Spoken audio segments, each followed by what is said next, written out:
My name is Woody Landeros. And I'm Joseph Landeros. You're listening to the Landeros Brothers, where we talk about. Communication through art. I like how it sounds all structured. Yeah. Roll to the Well, intro? you're supposed to say, like, just roll the intro. All right. Okay, let's do it.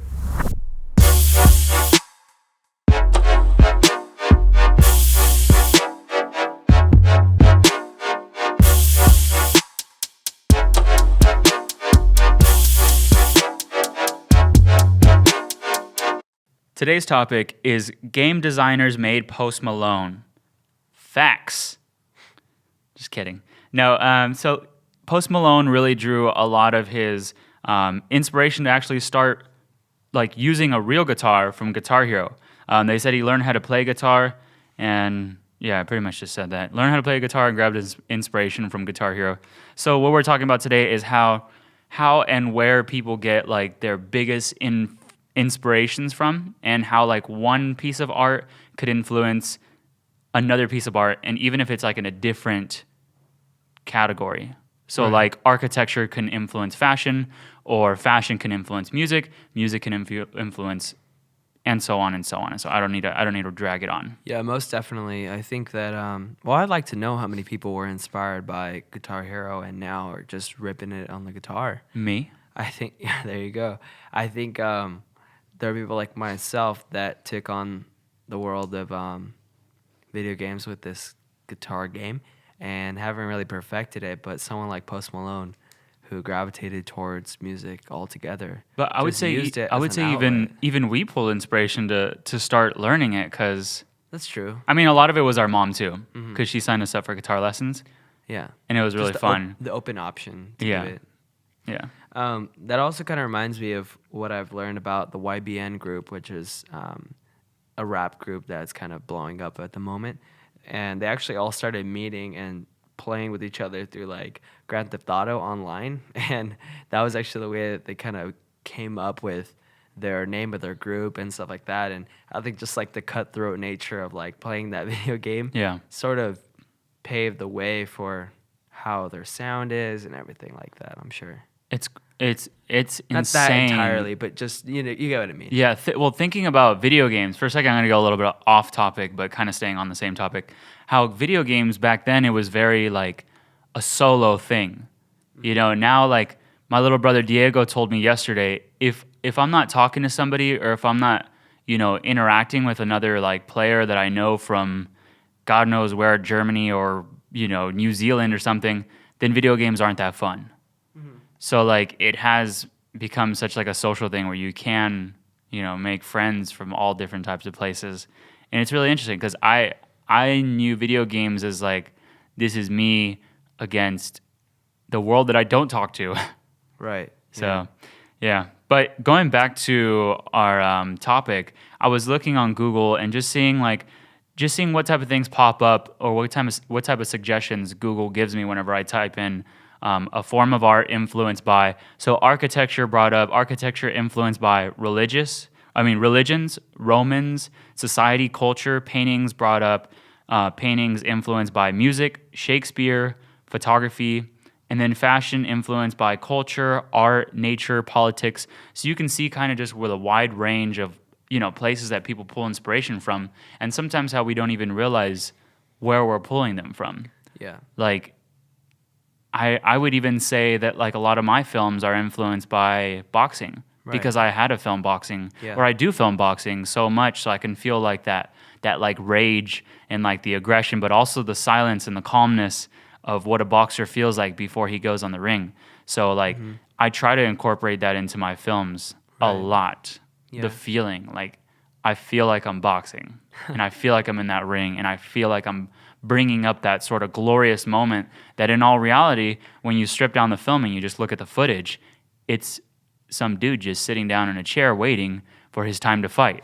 And like it's just really like Yeah. not as eventful as like a grand movie, you know, but that's how it is in a boxer's head. In a boxer's head, it's Yeah. like a movie. I mean, I would imagine. I haven't been like up Yeah. in the ring since a while back, but That's you know. And then also you go downstairs and like you're in this mood.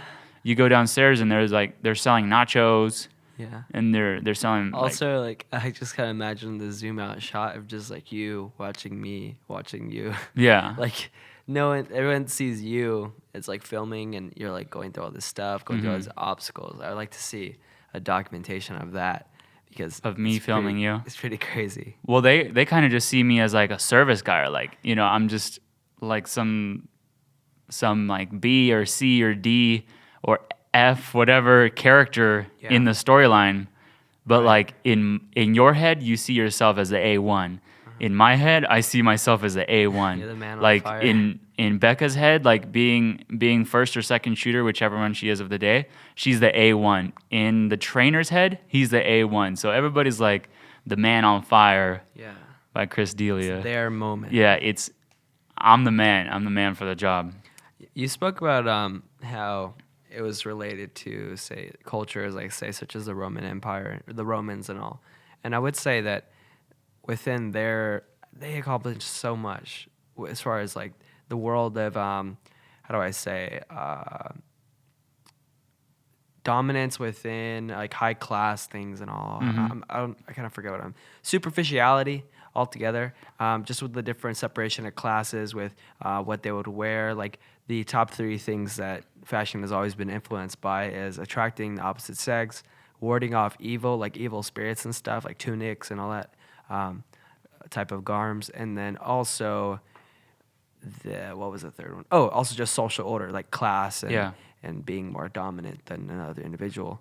But the Romans, I would like also to take a pause in this little podcast to thank them for a lot that they've done. And what I see, the month of even July. just going to Rome, Julius Caesar in the month of July.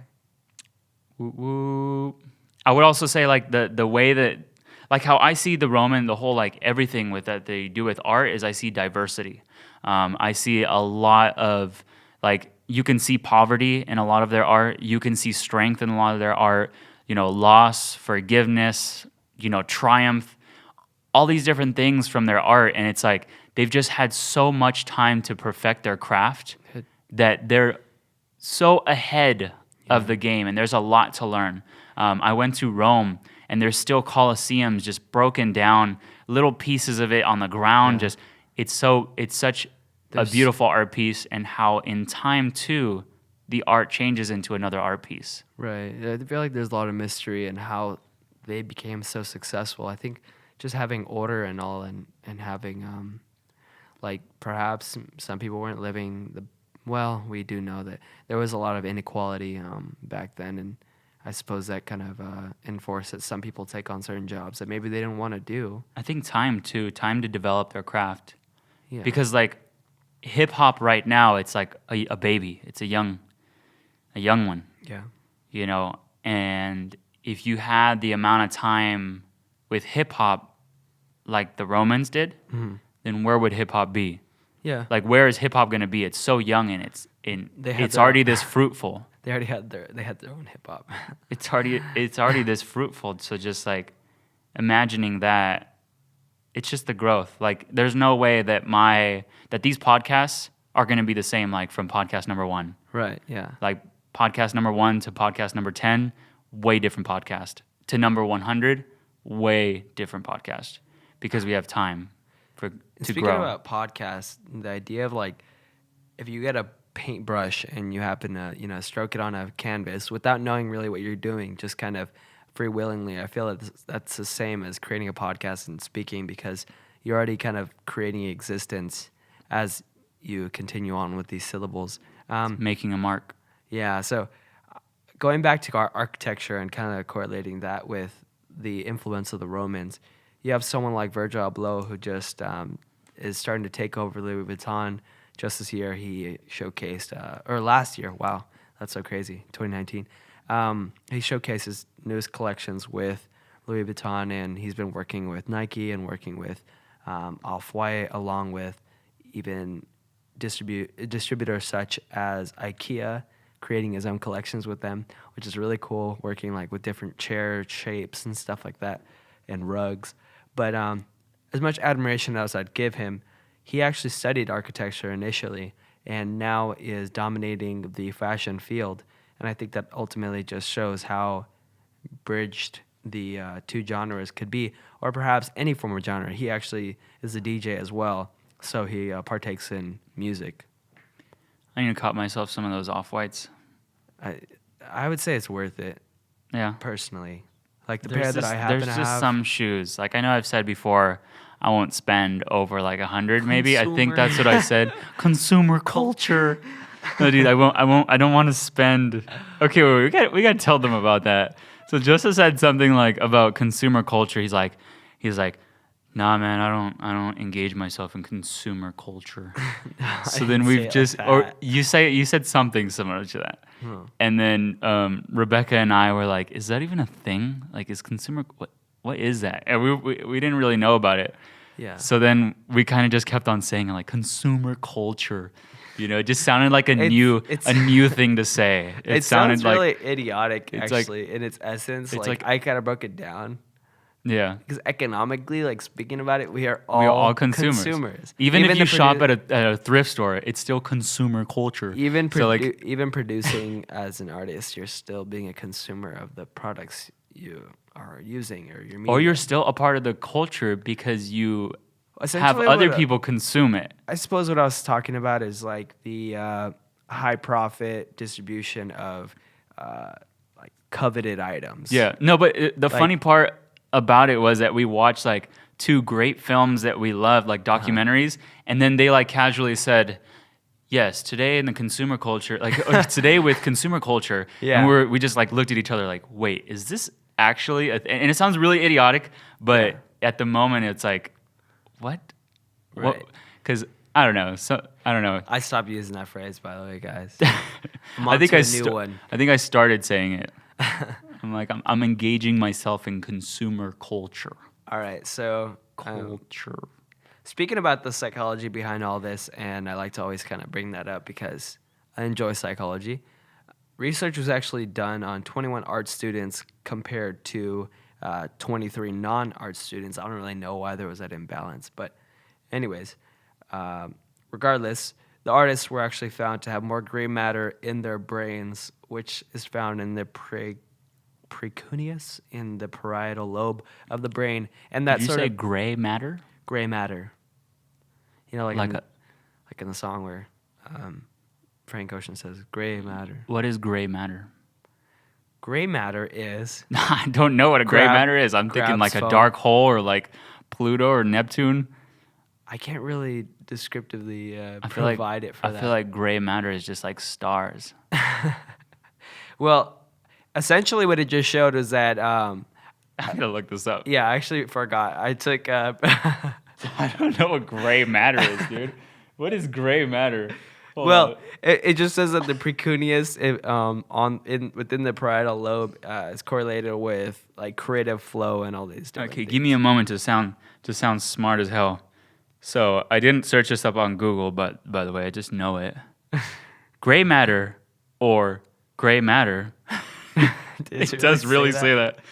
Everybody search up gray matter on Google. It just says gray matter or gray matter is a major component. God damn it.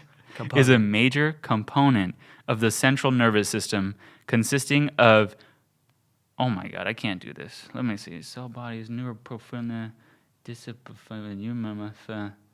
See, there's a lot of famous. Can't you just give me like, it's the part where you think, or it's the part where you create? Axons connecting different parts of the gray matter known to... It's probably just the area in which like synapses occur. Like is gray matter good? Different channels of like thought. You know what? You know what, guys? What does... We're signing off. It contains most of the brain's neuronal cell bodies. Includes regions of the brain involving in muscle control, sensory perception, hearing, memory, emotion, speech, decision-making, and self-control. Isn't that just the brain?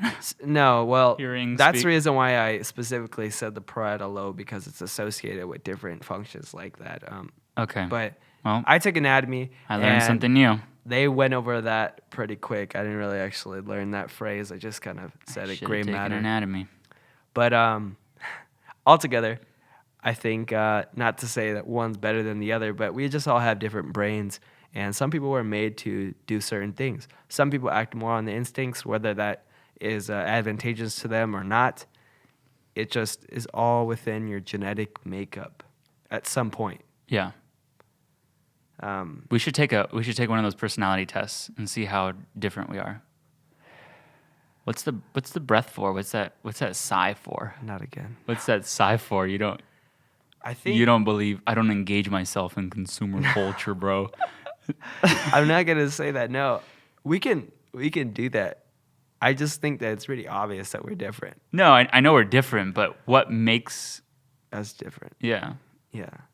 I think personality tests are really important to take so you can understand who you are and how you can, maneuver yourself through this world called life. What's interesting is that last year I actually took one of those personality tests in my junior year for AP Psychology, and now this year I took another one.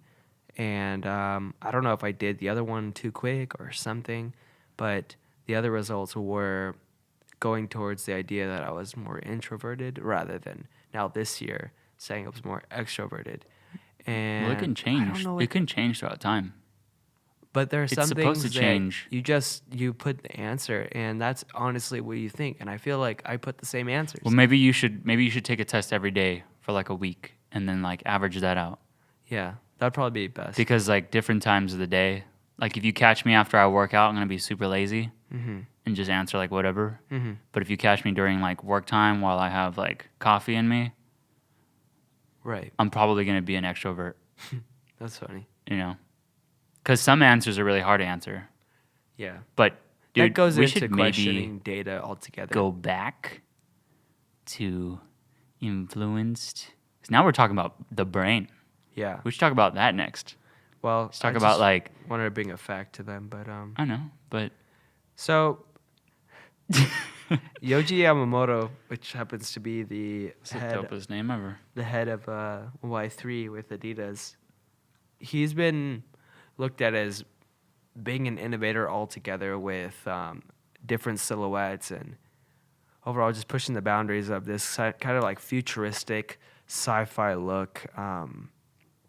I don't even know what you're writing down. 4 more minutes. You're not supposed to read that out. So he actually began his career designing dresses, but now he is partaking in these sort of abstract shapes and, as I said, this more modern look, which kind of correlates with the idea that perhaps what you start out with won't always be what is the end result. Oh, guarantee that. Like jumped around everywhere with. You wanted to be homeless, and now. Hey, we're not gonna bring that up. We're not gonna bring that up. I guess we can. You could clarify it. I used to tell my mom like, I want to be homeless. Like one of these days, I'm just gonna like shred my credit card, shred my debit card, go to the beach, drop off all my stuff, like cut myself out of everything, and see how long I could last. I don't know. Because I'm a strong believer that if you like add, so like everybody has a different perspective, right? So let's think about like a perspective bank. Like if you get in so many different people's perspectives, then you can appreciate the life in different ways. So I wanted to like build up that perspective bank, like all the way at the bottom, like being homeless. So I mean, I still feel pretty strongly about it. Yeah. I think I probably wouldn't be homeless in like a highly populated place where I can get like a good cheeseburger out of the trash. Right. I'll probably go somewhere like Iceland. Yeah. Somewhere where I have to survive. Yeah, Henry David Thoreau. People be living good out there. Henry David Thoreau has this whole excerpt where he talks about, within some of his other works, like scattered throughout, he always talks about how the human spirit deserves to be intertwined within nature altogether, and how that, like, the exhaustion of being so confined within the rules of society altogether can be something like beautiful to break away from when you go back to like the necessities of like the natural world. Sounds like that guy that was following and documenting bears, Wow. and then he got killed. And He got killed He got killed by one. by a bear. By a bear. Did he get on film? I'm not sure. He brought a girl with him on this adventure, and Wow. it killed him and the girl. And I think the camera fell, and they still have all of the audio, like brutal audio from like being ripped into shreds by a bear. But he has in his documentary, or in like the documentary, he has so much footage of him telling like the camera, like even if they did, it would be nature, so I'd be okay with it. So he like, if there was any way to die, it would be from a bear. Yeah. That's his own ambitions, and that's kind of what happened to Yeah. him. Crocodile guy too. Yeah. He. Just so many. not in my world. I'll be homeless in somewhere where I could fight a goat. I'm not gonna fight a bear. I'm not gonna fight a crocodile. Yeah. Shoot. But back to the topic, because we really only have like a little bit of time, because Justice got to go to school, and like I think he only has like 5 minutes to get ready, pretty much. So I wanted to just say, like, there's a lot of great graffiti artists like Banksy, Keith Haring, Dondi, and Retna that were influenced by urban and street culture, which is awesome because, like, what are you doing? Are you just realizing the time? Yeah. Well, What's awesome is that. well, I don't even know now because you made a funny face, boy. Okay, sorry. No, I would just say, like, it's just cool seeing that you can pull out of like almost nothingness and create a something. Yeah. You know what kind of sucks though is that in this consumer culture. Well, not saying that urban culture, urban and street culture is like nothingness. Right. But I'm just saying, like, you can grab from different areas. Yeah, but you know what sucks is that a lot of industry people are starting to sort of direct their eyes towards those different trends found within the world of street culture and the world of rebellion, and they're taking it on for themselves and making pretty high profits on it. Yeah. By using child labor in other areas and like inequality sufficient areas to produce their clothing, and it's just kind of insane that it all loops back to supporting this American economy. Not to say that it's negative altogether, but there are just certain aspects in the way that people are using Even great companies that we certain use on a daily. resources. Oh my God. Jeez, That scared the hell out of me. that was like, oh my god. Did you? I thought we were dying, dude. I thought there was a car coming in. I still don't know what it is. I think there's somebody in the next studio. So the podcast studio is next to two studios. So we've got Somewhere some in Newport. neighbors. So somewhere in Newport. No, hell On no. top of a building. No, dude. It's already 7:00, man. Let's clock out of this, What was I talking about? dude. I don't know. I got really scared. I shook. Did you guys hear that? I'm not sure if the podcast can hear that, but there was like a loud screechy noise. It was like in Jumanji whenever The world ends, dude. The you world's just ending. hear something like the piano like grrrr. And I don't know, like, if you get creeped out, but like you're talking about like child labor and like Yeah. the really darkness. Oh, that's what I Dude, was what is speaking that on. noise? Don't say his name on this podcast. Well, yeah, I've seen the different companies now using like spray painted like designs and different types of like logos. It's kind of, I would say, just taking inspiration, or you could say replication, or whatever you want to call it, from what I say we as within, I guess, the middle class I've have got. birthed. If I was a dog, I would have my tail in my ass because I'm so fucking scared right now, dude. My heart is pumping. You're still scared? Yeah, do like Tommy like runs around and he's like super nervous about things. Like if he hears something outside, he'll like just curl his tail under and like be super scared and like look at me like, what's going on? If you guys don't know, Tommy's my little dog. He's a dachshund. All right, guys, we're going to have to wrap this up. Okay, yeah. We ended out Let's on Tommy. wrap this up. Yep. Okay. Peace out, No, guys. we really do have to go. We got to change the intro, Bye. but we're working on it Yeah, next one, the intro is going to be different. for sure. That's a big promise, but yeah. See Okay. you guys. Bye, guys.